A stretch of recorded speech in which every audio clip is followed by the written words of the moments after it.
2:47 hours central Iranian plateau. The desert air hangs still, cold and absolute. Sensor arrays along Iran's western perimeter register nothing unusual.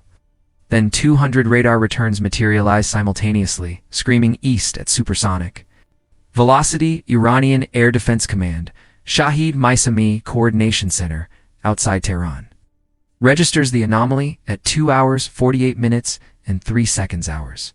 Not one aircraft, not a patrol. 200 discrete contacts, organized echeloned, moving in strike formation across 3 separate axes lines simultaneously. The scale is without precedent in the modern history of Middle Eastern air power. Controller Sergeant Reza Ahmed freezes for 1.4 seconds before his training overrides paralysis. He initiates Flash Alert Protocol 7 across 17 air defense sites. From Natanz to Fordo to Isfahan, operators slam their hands onto red activation panels. General Amir Hajizadeh, commander of the Islamic Revolutionary Guard Corps' Aerospace Force, receives the call at 2 hours 48 minutes and 31 seconds.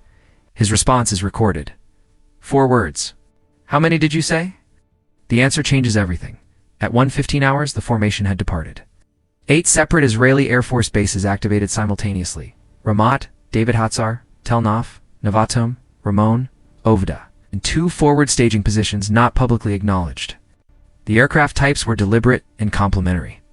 64 F-35IA Adir stealth multi-role fighters formed the penetrating first wave, carrying GBU-28 bunker buster guided bombs -5,000-pound, laser-guided penetrators designed to defeat hardened, underground structures at depths exceeding 30 meters. Behind them, 70 F-15I romp strike aircraft carried the primary payload architecture, modified GBU-57AB, massive ordnance penetrators, each weapon weighing 30,000 pounds, specifically engineered to defeat reinforced concrete bunkers buried up to 61 meters underground. Fordo had been built precisely to survive conventional strikes. The mission architects had prepared accordingly.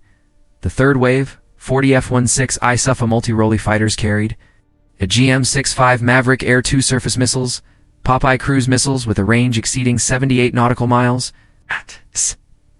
2000 precision glide bombs for secondary target engagement. Their tasking was suppression of enemy air defenses, infrastructure degradation, and opportunistic strikes on mobile missile assets identified in pre-mission intelligence. The final element, 26 electronic warfare and support aircraft, including Gulfstream G550 Chevette intelligence platforms and modified Boeing 77 tanker variants formed the enabling architecture. Without aerial refueling, the mission radius to Fordo alone exceeded the unrefueled combat radius of every platform in the strike package. The route had been planned across 18 months, crossed Jordanian and Saudi airspace via corridors that intelligence analysts described as diplomatically complex but operationally exploited. No formal permission was granted. No formal objection was registered in time to matter. At 2:51 hours, the F-35I Adir Vanguard elements enter Iranian sovereign airspace over the Zagros mountain range at 38,000 feet. Their low observable profiles produce radar cross-sections equivalent to a large bird. Iranian S-300 PMU, 2 favorite batteries, at Isfahan, acquire intermittent returns insufficient for weapons quality targeting. The strike package penetrates without engagement. At 2:54 hours, the first F-35I Adir elements roll, inverted into their attack profiles above Natanz, the fuel enrichment plant, buried beneath 8 meters of reinforced concrete and 22 meters of compacted earth. It's operated since 2003. It contains an estimated 19,000 centrifuges. At 2 hours, 54 minutes, and 41 seconds, the first GBU-28 is released from 32,000 feet. Impact in 38 seconds. At 2 hours, 55 minutes, and 19 seconds. Direct hit. The penetrating warhead drives through the outer hardened layer. The delayed action fuse fires inside the facility. The shockwave travels outward through 220,000 square feet of underground infrastructure. At 2:56 hours, the second wave of F-15I ROM aircraft arrive over Fordo. This target requires different treatment. The Fordo fuel enrichment plant sits beneath 80 meters of granite mountain near the city of Qom. No single conventional weapon previously in Israel's inventory could guarantee destruction. The GBU-57AB changes that calculus. At 2 hours 56 minutes and 12 seconds, 4 aircraft released simultaneously. 8 weapons to 240,000 pounds of ordnance. Impact across a 40-meter radius. The sequential detonations are designed to collapse successive structural layers. The mountain absorbs the first impact. The second penetrates deeper. The third and fourth weapons detonate inside the reinforced access tunnels. At 2:57 hours, Iranian Hawk surface-to-air missile batteries at Arak engage. 3 Hawk missiles fire toward the strike package. Israeli F-16, ISAF escorts deploy ALE-50 tow decoys and fire a GM-88 HARM anti-radiation missiles. 2 Iranian radar installations go dark within 11 seconds. The third Hawk battery fires blind. Its missiles detonate at altitude. No aircraft within the lethal radius. At 2:58 hours, the Isfahan Nuclear Technology Center receives its first strike package. 52 weapons impact across 6 distinct aim points within 90 seconds. The heavy water production facility, the uranium conversion plant, the zirconium production unit, the fuel fabrication plant, each receives dedicated GBU-28 penetrator. Strikes planned against specific structural vulnerabilities, identified through years of satellite imagery analysis and human intelligence operations. 18. At 3:01 hours, secondary explosions begin. Compressed gas storage systems rupture. Ventilation infrastructure collapses.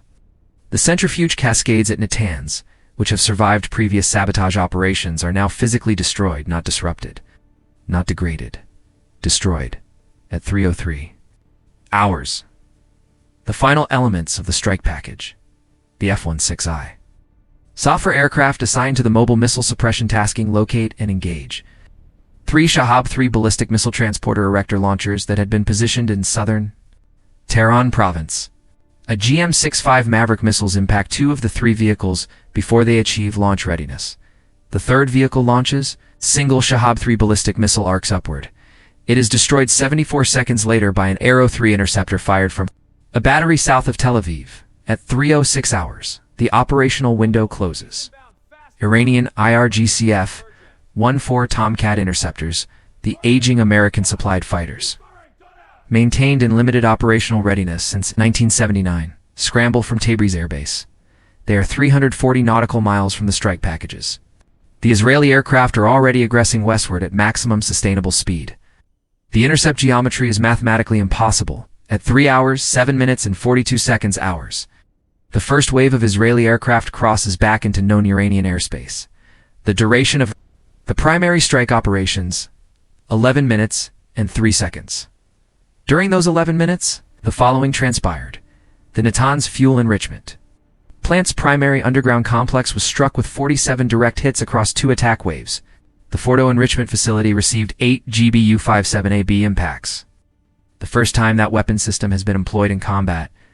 The Isfahan Nuclear Technology Center sustained strike impacts at 6 of its 7 primary facilities, with the 7th, a research reactor, deliberately excluded from targeting due to radiological contamination risk modeled in mission planning. The Arak heavy water reactor, already modified under the 2015 JCPOA framework and subsequently left in ambiguous operational status, received precision strikes against its secondary cooling and fuel fabrication infrastructure. The sky over central Iran erupted with fire visible from 60 nautical miles. 16 simultaneous secondary explosions at Natanz alone. Centrifuge halls, each containing thousands of spinning carbon fiber rotors, operating at 50,000 revolutions per minute, became shrapnel fields. The specialized magnetic bearings, the precision machined components imported through years of sanctions evasion, obliterated. The Fordo facility vented gas and particulates through fractured access tunnels.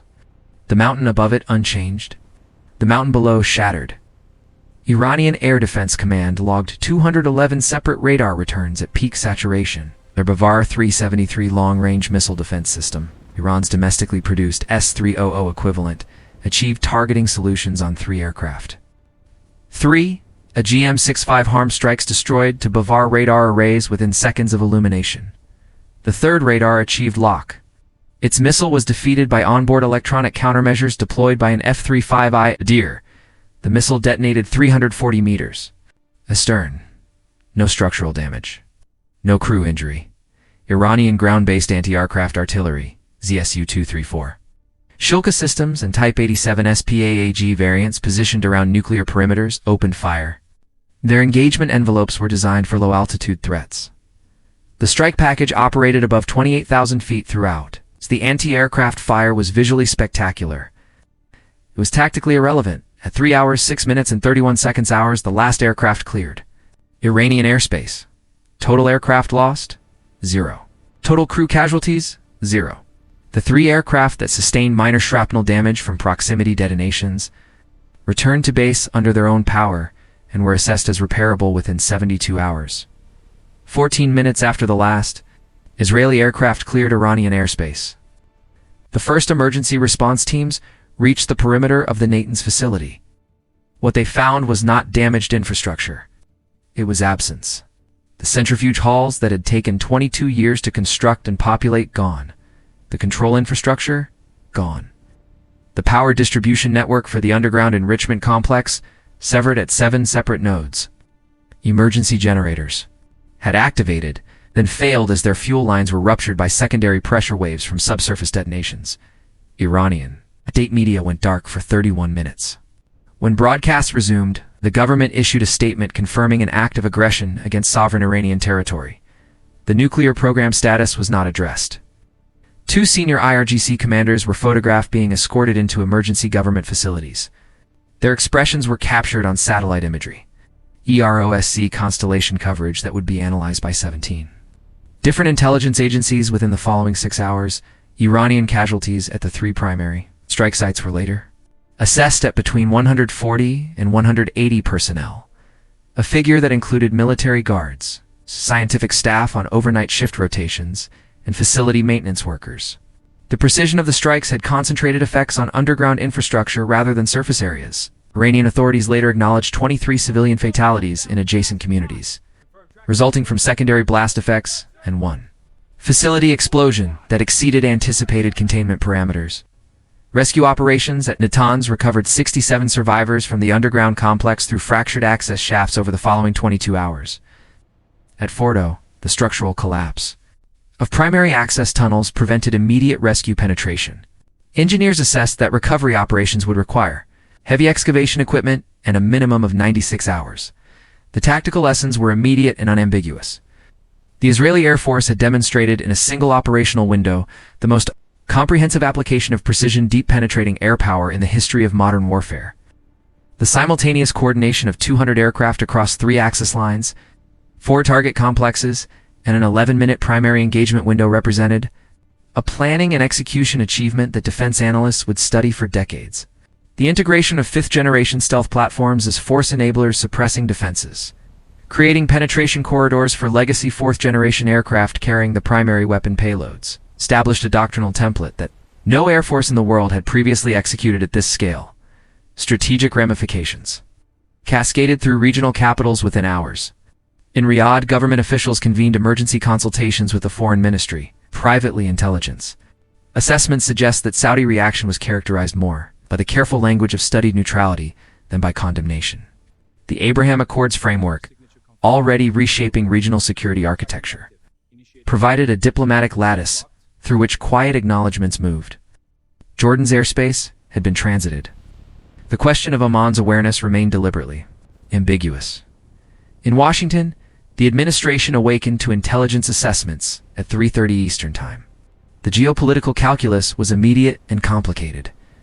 An ally had executed a sovereign military operation of historic scale against a state with which ongoing nuclear negotiations had been intermittently conducted.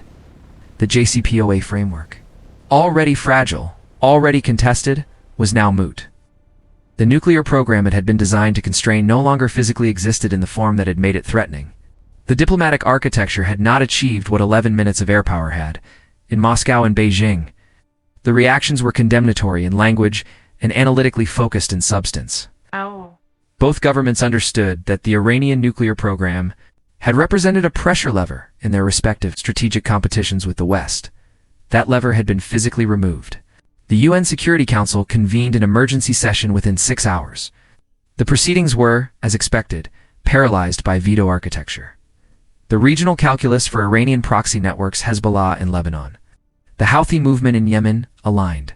Militia structures in Iraq and Syria shifted immediately and fundamentally. The deterrent value of the nuclear program had been the umbrella beneath which those networks operated. Without the existential deterrent capability that a nuclear weapons threshold had represented, the strategic equation governing Iranian conventional and proxy power projection required fundamental reassessment. This engagement fundamentally reshaped the security architecture of a region that had spent 20 years organizing itself around the assumption that Iran's nuclear program would either be diplomatically constrained or would proceed to completion. It had been neither. It had been destroyed. In 11 minutes, the question that emerges from this engagement is not whether air power can defeat hardened underground nuclear infrastructure. That question has now been answered. In granite and reinforced concrete, above the plains of Qom and Isfahan, the question that reshapes Middle Eastern security for the next generation is simpler and more consequential. What deters a nation that has demonstrated the will and the capability to execute at this scale, with this precision, in this time frame? The answer, written in the fractured bedrock of Fordo, is already known. Not diplomacy, not sanctions, not proxy deterrence. Demonstrated capability, delivered at the moment of sovereign decision, without warning, without restraint, and without a single aircraft lost. The region does not negotiate its security, demonstrates it.